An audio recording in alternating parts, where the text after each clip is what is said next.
When you buy a piece of a company, it's easy to just think about the upside, right? The potential profits. But here's the thing. You're also signing up for all of its risks, every single one. So how do the smart companies actually protect the value you've put in? Well, that's exactly what we're going to dig into. So let's start with this. What does it really mean to own a piece of a company?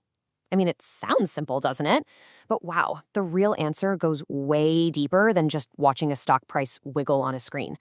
You're basically tying your own fate to the company's, for better or, yeah, for worse. Okay, so at the heart of it all is one key idea: equity.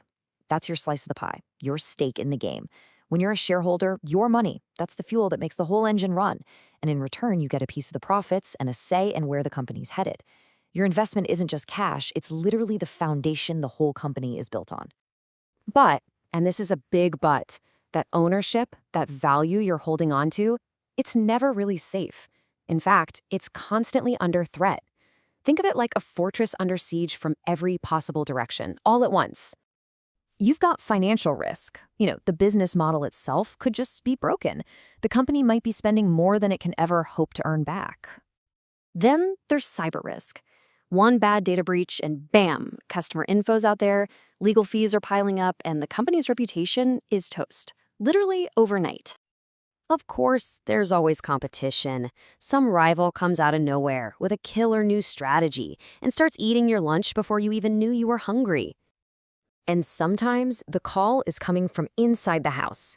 I'm talking about operational risk, a breakdown in the company's own processes, people, or systems.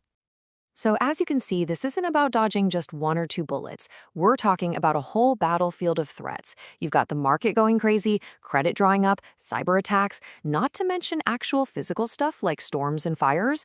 A company has to fight on all these fronts at the exact same time.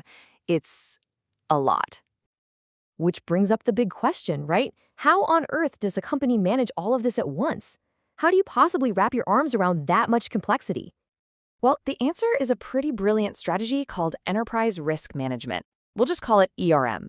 And honestly, ERM is kind of the hero of this story. The whole idea is a total game changer. Stop looking at risks in little individual buckets and start seeing them for what they are: a single, massive, interconnected web. And you have to understand what a huge shift this is. The old way of doing things was, well, siloed. Every department just worried about its own little corner of the world, which created massive blind spots. ERM comes in and just smashes those walls down. It connects all the dots, giving you this complete, holistic view of everything. And that's what lets you make genuinely smart, strategic moves. Here's an analogy I love. The old way is like trying to fly a jumbo jet by staring at 100 separate, disconnected dials and gauges all over the place. It's chaos. But ERM is like having a modern integrated glass cockpit. All the critical info is right there in one place, giving you a single, clear picture to fly through the storm. Now, ERM isn't just some vague philosophy, okay? It's a real, structured process. It's a loop, a cycle that never stops. You identify risks, you figure out how to handle them, you put those plans into action, and then, this is the key part, you watch what happens and learn from it. That new info feeds right back into the start of the loop, so you're always getting smarter. It's like a living, breathing system for staying ahead of trouble. Okay, and this is where things get really interesting. Because you might think ERM is all about playing defense, right? Just stopping bad stuff from happening. But no, the really savvy companies, they use ERM to play offense. It's about figuring out which calculated risks are actually worth taking to create even more value. So how in the world does that work? Well, it's all about seeing the big picture. Think about it like this.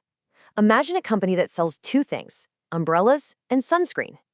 Now, a long, rainy summer is a huge risk for the sunscreen side of the business, right? But it's a massive opportunity for the umbrella side. A traditional company might just see two separate problems. But with ERM, you see how they balance each other out. The company's total risk is actually way lower than it looks. That's a diversification benefit you would totally miss if you were stuck in those silos. All right, so let's tie this all together. We started this whole conversation with you, the shareholder. So what does all this corporate strategy stuff actually mean for your investment, for the value of your shares? Let's just break it down with a few examples. So you've got a risk, like the market going haywire. The ERM response is to have a diversified strategy, which means more stable returns for you. What about a cyber attack? The response is a rock-solid security and recovery plan, which protects the company's assets and, just as important, its reputation. And check this one out. A competitor makes a big move. The old response might be to panic. The ERM response? Smart, strategic risk-taking, maybe launching a new product, which can actually boost profits in the long run. See?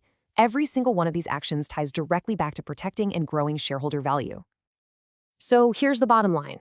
A company with a strong ERM strategy isn't just trying to survive. It's actively, intelligently working to protect and grow the value of your equity.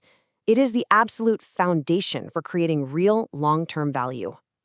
So the next time you're looking at a company, I want you to ask yourself a new question. Don't just look at its shiny new products or its quarterly earnings. Ask yourself, what's its strategy for survival? How is it managing the entire universe of risks out there? Because that, right there, that's where you'll find the companies that are built to last.